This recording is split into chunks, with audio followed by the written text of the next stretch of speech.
Hi hello अस्सलाम वालेकुम। हाँ जी दोस्तों, कैसे हो? ठीक हो? खैरियत से? उम्मीद करता हूँ सब ठीक ठाक होंगे। तो दोस्तों, रिसेंटली नई खबरें जो चल रही हैं, डक्की भाई छूटकर आ गए हैं।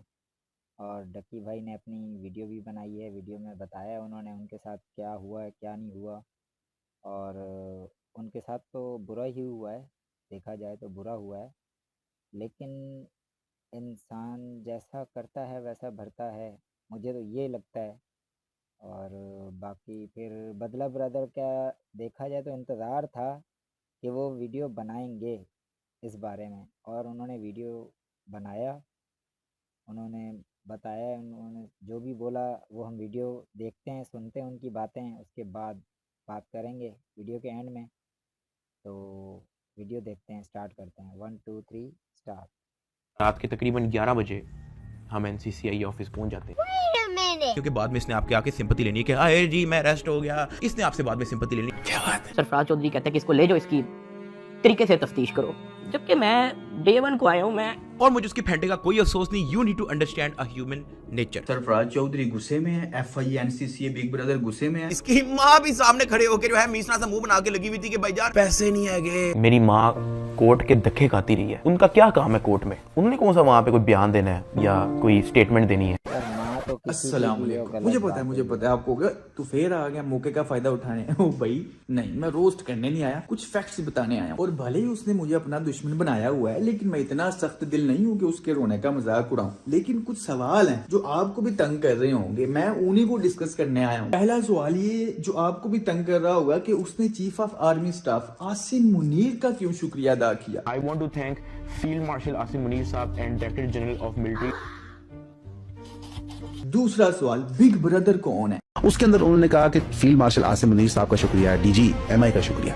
क्या DG MI field marshal Asim Munir का ये काम है जिसके लिए उनको शुक्रिया अदा किया जा रहा है? तीसरा सवाल कि अगर जुए की एप्स को प्रमोट करने वालों को ही पकड़ना था तो सिर्फ डक्की को क्यों पकड़ा? और भी तो हजारों पाकिस्तान में यूट्यूबर्स हैं, उनको क्यों नहीं पकड़ा? चौथा सवाल, एफआईए ने डक्की को पकड़ा तो सही, लेकिन किसके कहने पे? पांचवा सवाल, डक्की को अगर सिर्फ इंसाफ के लिए पकड़ा गया था जुए की प्रमोशंस के लिए, तो सरफराज अहमद चौधरी की क्या डक्की से कोई पर्सनल दुश्मनी थी जो उसने एक बच्चे के सामने डक्की पर तशद्दुद किया? बहुत जोर का पीछे थप्पड़ मारता है सरफराज चौधरी साहब उस 7 साल के बच्चे को, कहते हैं ये देखो इसके साथ क्या हो। जब मैं कॉल करता हूँ तब बदला की और इसकी लड़ाई हो रही होती है तो किडनैपिंग को, तशद्दुद को, जुल्म को नॉर्मल बताने के लिए, नॉर्मलाइज जस्टिफाई करने के लिए कह रहा है कि लड़ाई हो रही थी। जब मैं कॉल करता हूँ तब बदला की और इसकी लड़ाई हो रही होती है तो अब अगर हम भी तुम्हारा रोना सुन के जो तुम पे तशद्दुद हुआ कहें कि तुम्हारी और सरफराज चौधरी की लड़ाई हो रही थी, जिस तरह तुमसे ताकतवर ने तुम पे तशद्दुद किया ना, उसी तरह तुमने भी मुझ पे ताकत के नशे में तशद्दुद ही करवाया था। मैं कहता हूँ कि भैया इसको छोड़ना नहीं है और इसको कहो कि मेरी वाइफ वाली वीडियो जो है उसको डिलीट करे। थप्पड़ वो मारी जा रहा होता है पीछे,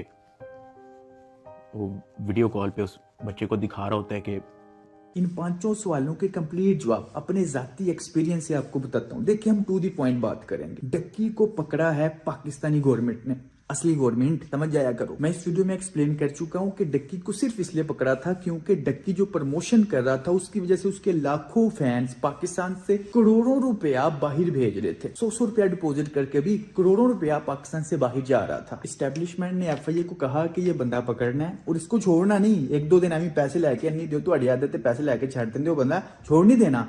एक अरसा इसको जेल में रखना है ताकि जुबे की एप्स की जो मोटिवेशन है ना वो डीमोटिवेट हो जाए और इस चीज की प्रमोशन करना यूट्यूबर्स बंद कर दें और खेलना ही बंदे बंद कर दें ताकि पाकिस्तान से पैसा जो बाहर जा रहा है वो रुक जाए। ये मैं ऑलरेडी इस वीडियो में एक्सप्लेन कर चुका हूँ। अब बातें हैं मुद्दे पे कि बिग ब्रदर कौन है और आर्मी चीफ का इसने शुक्रिया अदा क्यों किया। I want to thank field marshal Asim Munir साहब। देखिए इतना तो कॉमन सेंस आपको भी पता चल गया होगा कि बिग ब्रदर है इस्टेब्लिशमेंट। तो अगर बिग ब्रदर यानी इस्टेब्लिशमेंट ने ही डक्की को पकड़वाया था तो उसने ही इसको छुड़वाने में मदद क्यों की? देखें इस्टेब्लिशमेंट ने एफआईए को कहा था कि आपने इसको एक अरसा जेल में रखना है, जैसे मर्जी रखो। अब एफआईए ने जो डक्की के साथ किया, खासकर सरफराज चौधरी ने, वो इस्टेब्लिशमेंट ने नहीं कहा। इस्टेब्लिशमेंट ने इसे सिर्फ पकड़वाया एक अरसे के लिए, तो इसके साथ 3 महीने होता रहा। वो इसकी किस्मत में था, इसकी बुरी किस्मत, बुरा टाइम, जो मर्जी आप कह लें। ऑफ कोर्स इसके साथ जुल्म हुआ है, जुल्म कहें, तशद्दुद कहें, किसी ने अपनी दुश्मनी निकाल ली है, फायदा उठाया एफआईए वालों ने मौके का, ये वो वगैरह वगैरह। तो लुबिल बाब ये है कि बिग ब्रदर ने ही इसको पकड़वाया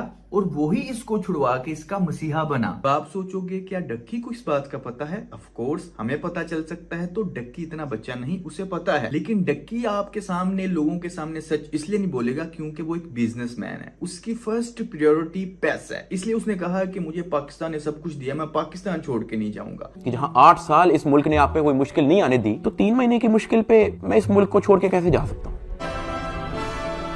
मैं इधर ही हूं, मैं कहीं नहीं जा रहा।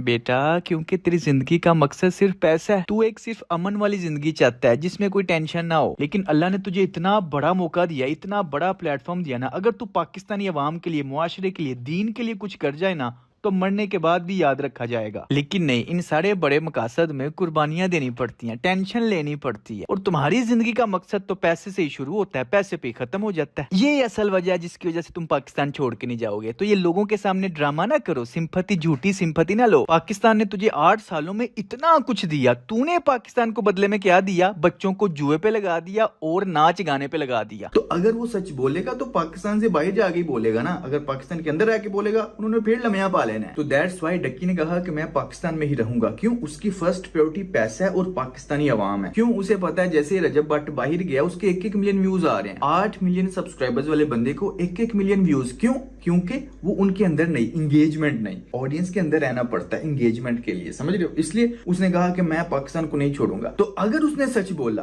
तो पाकिस्तान छोड़ना पड़ना है। वो रजब भट्ट भी अब पाकिस्तान में आया, वो आया नहीं, उसे भी लाया गया। बिग ब्रदर सोशल मीडिया के मोस्ट हाइप्ड इन्फ्लुएंसर्स को अपनी तरफ कर रहा है। सरफराज चौधरी कहते हैं कि इसको ले जाओ, इसकी तरीके से तफ्तीश करो। जबकि मैं डे 1 को आया हूँ, मैं सब कुछ, मोबाइल का पासवर्ड, मैंने लैपटॉप के पासवर्ड, मैंने जीमेल के पासवर्ड, मैंने एक चीज नहीं छोड़ी। मुझे आज जितने ऑफिसर्स थे वहां पे, मुझे एक ऑफिसर आके दिखा दे, बता दे कि डक्की भाई ने हमें ये चीज नहीं थी दी, इसलिए हमने मारा है। वो तफ्तीश के अंदर इस जगह कोऑपरेट नहीं था करा, इसलिए हमने मारा है। तशद्दुद को किसी भी सूरत में इंडोर्स नहीं किया जा सकता, यही तो मैं आपको रियलाइज करवाना चाहता हूँ। जैसे आपने पहले गुंडों के जरिए किडनैपिंग के दौरान मेरे ऊपर तशद्दुद करवाया और आपको गुस्सा आ गया था और आपने कहा इसको छोड़ना नहीं, वीडियो डिलीट कर दिया सीधी टैसी। फिर आपने पुलिस वाले गुंडों के जरिए मुझे तशद्दुद करवाया और कॉल पे आप मेरी चीखें सुन रहे थे। तो जब आप अपनी ताकत का इस्तेमाल कर रहे थे मेरे ऊपर तशद्दुद करके, तो आपसे ऊपर भी कोई ताकत वाला होगा, उसने आप पे अपनी ताकत आजमा ली। तो आपके ऊपर जो तशद्दुद हुआ है, अगर वो गलत है, तो मेरे ऊपर जो तशद्दुद हुआ है वो सही कैसे हो सकता है? और मुझे उसकी फेंटे का कोई अफसोस नहीं। You need to understand a human nature. Ducky भाई ने हमें ये चीज नहीं थी दी, इसलिए हमने मारा है। लेकिन अफसोस की बात यह है कि इसने 8 महीने पहले बड़ी ढटाई के साथ, स्वैग के साथ इस चीज को जस्टिफाई किया था कि मेरे साथ जो इसने किया बिल्कुल ठीक किया, मुझे कोई अफसोस नहीं। चलो फटाफट इसको गालियां दो। बच्चा कहता है कि सरफराज चौधरी साहब कहते हैं और का बच्चा, सरफराज चौधरी साहब कहते हैं का बच्चा। जी बिल्कुल, गालियां देना बहुत ही बुरी बात है, गंदी गंदी गालियां देना बहुत ही बुरी बात है। देखो, जिसको गालियां पड़ी हैं उसने तो कभी गाली दी नहीं ना। सारी ऑडियंस इस बात का इंतजार कर रही है कि कब इसकी शादी होगी, कब इसकी सुहागरात का व्लॉग यूट्यूब पे चलेगा और कब इसकी पैंट झोलियां बंद होगी। इसको रोस्टिंग नहीं कहते बेटा, इसको कैरेक्टर असैसिनेशन कहते हैं। तू अनपढ़ है, तुझे पता कुछ। कितनी तालीम हासिल करनी पड़ती है रोस्टिंग करने के लिए? आपने कौन सी डिग्री की थी रोस्टर बनने के लिए?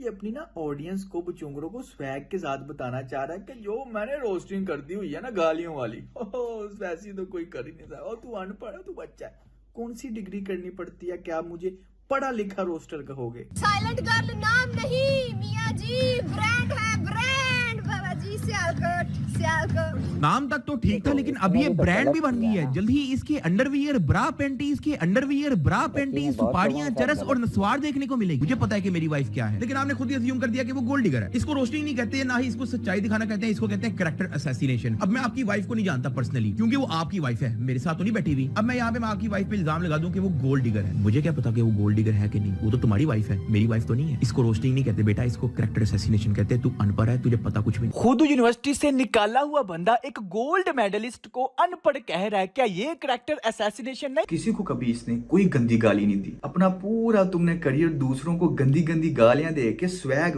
कूल बन के बनाया है। अपने ऊपर जब एक बच्चा गालियां दे रहा है तो रोने लग गए हो। He has apologized from Sham and his wife. He has said it. He was a kid that time. अरे बच्चे, किड वो नहीं, किड तुम हो जो उसकी बातों में हर बार आ जाते हो। वो तो बड़ा सियाना है। ये 21 साल का किड बच्चा डक्की अपनी गालियों को डिफेंड कर रहा है। अब आते हैं गालियों पे। यार जब मेरे 0 सब्सक्राइबर थे ना 4 साल पहले, तब भी गालियां थी वीडियोस में, 4 साल बाद भी गालियां हैं। सरफराज चौधरी साहब कहते हैं और का बच्चा, सरफराज चौधरी साहब कहते हैं का बच्चा, तो मेरे थप्पड़ इधर लगता है, फिर वो कहता है मुंह पर कर, फिर मेरा थप्पड़ इधर लगता है। वो मारी गया जब तक उसका दिल नहीं भरा। मैंने तो गिने भी नहीं है कि उसने मुझे थप्पड़ कितने मारे। जी बिल्कुल, थप्पड़ वो मारी जा रहे होते हैं। कैसा लगता है फिर जब कोई ताकत के नशे में आप कुछ कर नहीं सकते, वो 4-5 बंदे हो, आप कुछ नहीं कर, आप आगे से हाथ उठा नहीं सकते और वो आपको थप्पड़ मारी जलील करी जा रहे हो और गालियां दी जा रहे हो, तो कैसा लगता है? जो मेरे साथ तुमने किया था किडनैपिंग के दौरान, और कॉल पे तुम सुन भी रहे थे, सुन लो, खुद सुन लो, जिसको बड़ी डिटाई के साथ 8 महीने पहले लोगों को बता रहे थे, खुद सुनो जरा। जब मैं कॉल करता हूँ तब बदला की और इसकी लड़ाई हो रही होती है, तो मैं कहता हूँ कि भाई यार इसको छोड़ना नहीं है और इसको कहो कि मेरी वाइफ वाली वीडियो जो है उसको डिलीट करे। फिर मेरा थप्पड़ इधर लगता है। वो मारी गया जब तक उसका दिल नहीं भरा। मैंने तो गिने भी नहीं है कि उसने मुझे थप्पड़ कितने मारे। मेरे ऊपर जब जोर आजमाई, ताकत आजमाई, गुंडों के जरिए जोर आजमाया जा रहा था, तब ये स्वैग था, तब ये कूल था। ओ डक्की का स्वाई है वो। अपनी बारी आई है तो रोने क्यों लग गए हो बेटा?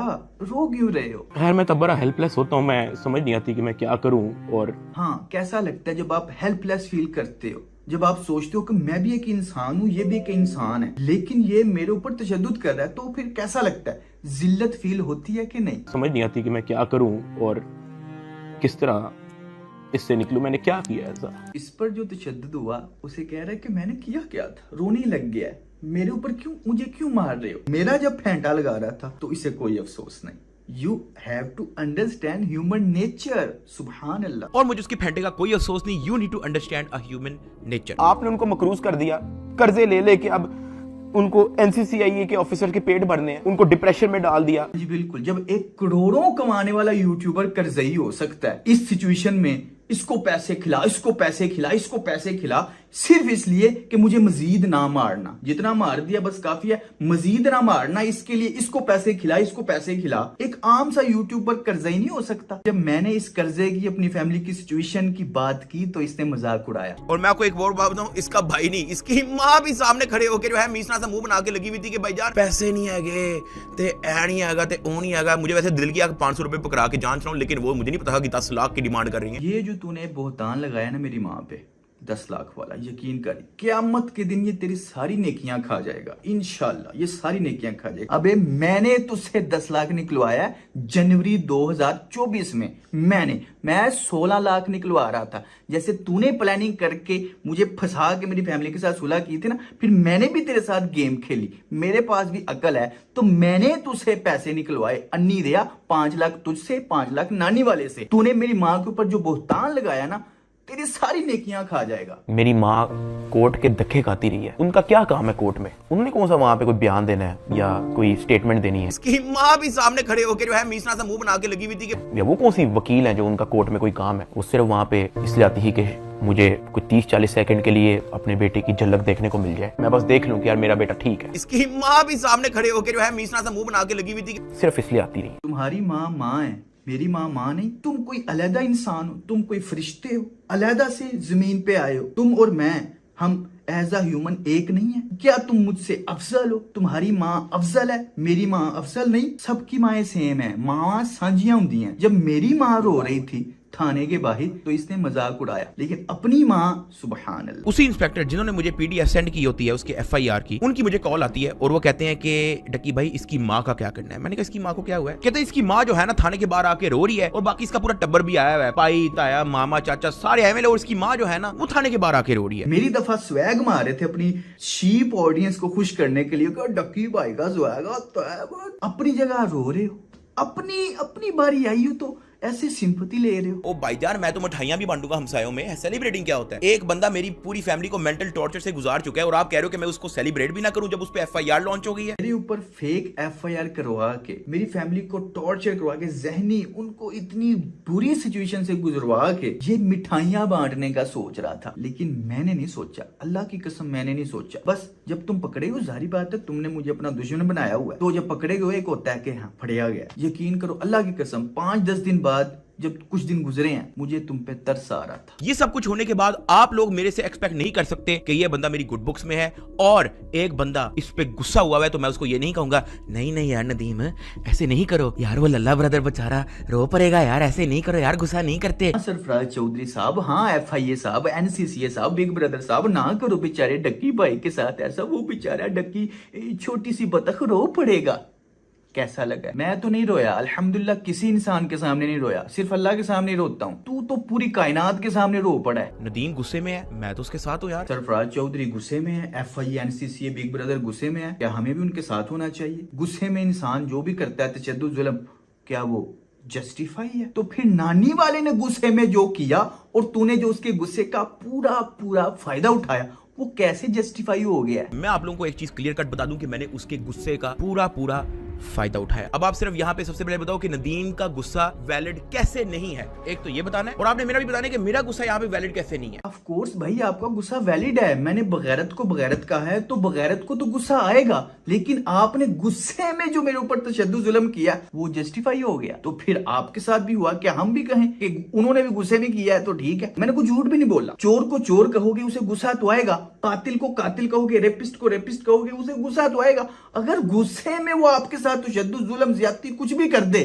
तो वो हक पे है, वो हक पे हो गया, और मैं हक पे नहीं हूं, मैं बातिल हूं। और आपने मेरा भी बताना है कि मेरा गुस्सा यहाँ पे वैलिड कैसे नहीं है। भाई ऑफ कोर्स मैंने आपको बगैरत कहा है तो आपका गुस्सा वैलिड है। जिस तरह काबिल का गुस्सा वैलिड था तो उसने हाबिल को कत्ल कर दिया, जिस तरह उस मनहूस लड़के को सना यूसुफ पे गुस्सा आ गया तो क्या उसका गुस्सा वैलिड हो गया और उसे हक पहुंच गया उसे कत्ल करने का? इंडिया में जो लड़के लड़कियों के चेहरों पे तेजाब मारते हैं गुस्से में मारते हैं, कोई पीछे रीजन वाला गुस्सा होता है। यानी आप अंदाजा लगाओ, इसने अपनी ऑडियंस को ये यकीन दिला दिया था कि गुस्से में आप किसी के ऊपर भी जो तशद्दुद करते हो वो ठीक है। अवाम भी बेचारी इतनी भोली वाली है कि सिंपैथी के चक्कर में, वो भेड़ चाल वाली अवाम है ना, सिंपैथी के चक्कर में उसके सारे क्राइम्स ही भूल गई है। और आप भी अब बड़े हो गए हो, समझदार बनो, भेड़ चाल का हिस्सा ना बना करो, अकल से काम लिया करो। ये एक गिरगिट है, मुनाफिक इंसान है, गिरगिट की तरह रंग बदलता है, सिचुएशन के हिसाब से बदल जाता है। फर्स्ट प्रायोरिटी इसकी सिर्फ पैसा है। लेकिन मैं कभी इन चक्करों में इसलिए नहीं पड़ा क्योंकि मुझे पता है कि अगला बंदा है एक मैनिपुलेटर, उसने बनानी है वीडियो और फिर उसने लोगों से लेनी है सिंपैथी, ये कह के कि मैं यार अपने घर में बैठा हुआ था और मुझे सोटियां पड़ गई। हाँ, अगला बंदा है मैनिपुलेटर, उसने वीडियो बनानी है और ऐसे चौंकड़ी मार के बैठ जाना है और लोगों से लेनी है सिंपैथी। लेकिन ये आप किसकी बात कर रहे हो? रात के तकरीबन 11 बजे हम NCCI ऑफिस पहुंच जाते हैं क्योंकि बाद में इसने आपके आके सिंपैथी लेनी है कि अरे जी मैं अरेस्ट हो गया, इसने आपसे बाद में सिंपैथी लेनी, इसलिए मैंने कहा अनाउंसमेंट खुद ही कर देते। इसकी अगली बात पिछली से मैच नहीं करती, अपने खिलाफ ही अपने ऊपर इंप्लीमेंट हो रही होती है। कभी और किया? मैंने 3 सालों से यही तो आपको दिखाया। अल्लाह पाक किसी की फैमिली को उस चीज से ना गुजारे जिस चीज से मेरी फैमिली गुजरी है। हाँ जी बिल्कुल, अल्लाह किसी की भी फैमिली को इस सिचुएशन से ना गुजारे जिस सिचुएशन से आपने मेरी फैमिली को गुजारा। मैं क्या बताऊं यार, खैर मैं तब बड़ा हेल्पलेस होता हूँ, मैं समझ नहीं आती कि मैं क्या करूं। और मुझे उसकी फेंटे का कोई अफसोस नहीं। You need to understand a human nature. वो एक शेर याद आ रहा है, हाँ, जो हम पे गुजरे थे रंज सारे, जो खुद पे गुजरे तो लोग समझे।